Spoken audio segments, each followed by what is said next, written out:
अब चलते हैं प्रॉब्लम नंबर 8।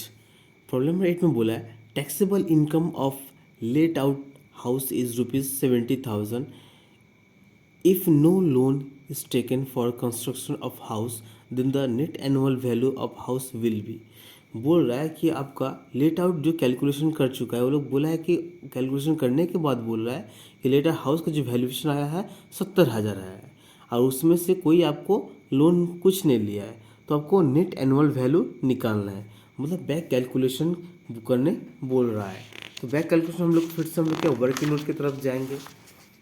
तो वर्किंग नोट में देखो बोला गया है आपको जैसे लास्ट में हम लोग क्या करते हैं ना, इनकम फ्रॉम हाउस लिखते हैं, तो यहाँ पर हम लोग लिखेंगे income from let out house rupees क्या 70,000 बोला है, ठीक है। उसके ऊपर क्या होता है, उसके ऊपर होता है हम लोग क्या करते हैं, लेस डिडक्शन चार्ज करते हैं, ठीक है, डिडक्शन चार्ज करते हैं। अंडरस्टैंड 24 में हम लोग डिडक्शन चार्ज करते हैं 24 में। उसके बाद होता है इसके ऊपर क्या होता है, ऊपर होता है नेट एनुअल वैल्यू। तो हम लोग को यही निकालने बोला है आपका नेट एनुअल वैल्यू क्या होगा, ठीक है। तो देखो हम लोग का क्या बोला है ये हम लोग को दे दिया है, अब हम लोग को ऊपर जाना है। तो ऊपर में क्या होता है, ये जो वैल्यूएशन होता है, ये जो 30% क्या होता है नेट एनुअल वैल्यू, यदि हम लोग समझ रहे हैं, यदि 100% हुआ उसमें 30% स्टैंडर्ड डिडक्शन दे दिया जाता है। तो स्टैंडर्ड डिडक्शन कितना 30%, तो वैल्यूएशन बचा कितना 70%। ये इसका जो वैल्यूएशन है वो है आपका 70% वैल्यूएशन है। तो सॉल्व करते हैं इसको, स्टैंडर्ड डिडक्शन इक्वल टू हम लोग लिखेंगे हम लोग 30/70 इंटू 70,000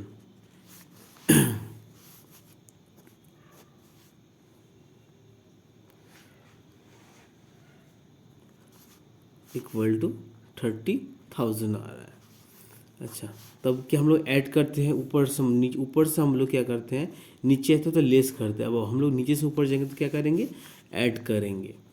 तो हम लोग को ऐड करने के बाद आया कितना 1 लाख। अब हम लोग चेक करते हैं कि ये 1 लाख सही है या नहीं।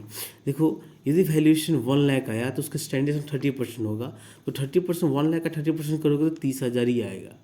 तो उसके बाद स्टैंडर्ड जब 1 लाख से तुम 30,000 घटाओगे तो आंसर 70,000 आ रहा है। तो हम लोग सॉल्यूशन को हम लोग बैक कैलकुलेशन सही किए हैं। तो ऑप्शन देखते हैं, ऑप्शन नंबर 1 लाख है या नहीं है। तो इसमें ऑप्शन नंबर देखो बी 1 लाख दिया हुआ है, तो हम लोग ऑप्शन नंबर बी की तरफ जाएंगे। अब प्रॉब्लम नंबर हम लोग 9 की तरफ बढ़ रहे हैं। बोल रहा है to become a long term capital asset the period of holding of any house property immediately before transfer will be। बोल रहा है यदि कोई लॉन्ग टर्म एसेट करने जा रहे होगे तो उसके लिए पीरियड ऑफ होल्डिंग क्या होता है। तो लॉन्ग टर्म हमेशा याद रखना वो 36 महीना से ज़्यादा होगा, ठीक है। तो ऑप्शन नंबर हम लोग बी की तरफ जाएंगे। देखो ऑप्शन नंबर है बी में बोला है मोर देन 36 मंथ, तो ऑप्शन नंबर बी होगा, ठीक है। अब चलते हैं हम लोग प्रॉब्लम नंबर 10 की तरफ। प्रॉब्लम नंबर 10 में बोला है which of the following asset is not a capital asset under the income tax act 1961। बोला है इनमें से कौन सा जो है कैपिटल एसेट नहीं है। तो उसमें से कैपिटल एसेट नहीं जब बोलने जाएगा तो हम लोग, तो जैसा कि बोला गया है इसमें से कौन सा कैपिटल एसेट नहीं है। तो कैपिटल एसेट में क्या है, ऑप्शन नंबर बी सी और डी ये सब क्या होता है, ये कैपिटल एसेट है। ये सब क्या है हम लोग का कैपिटल एसेट होता है। जैसे अर्बन एग्रीकल्चर लैंड ये भी कैपिटल एसेट है, हाउस फॉर ओन रेसिडेंस ये भी है कैपिटल एसेट, और शेयर इन अ कंपनी ये भी है कैपिटल एसेट।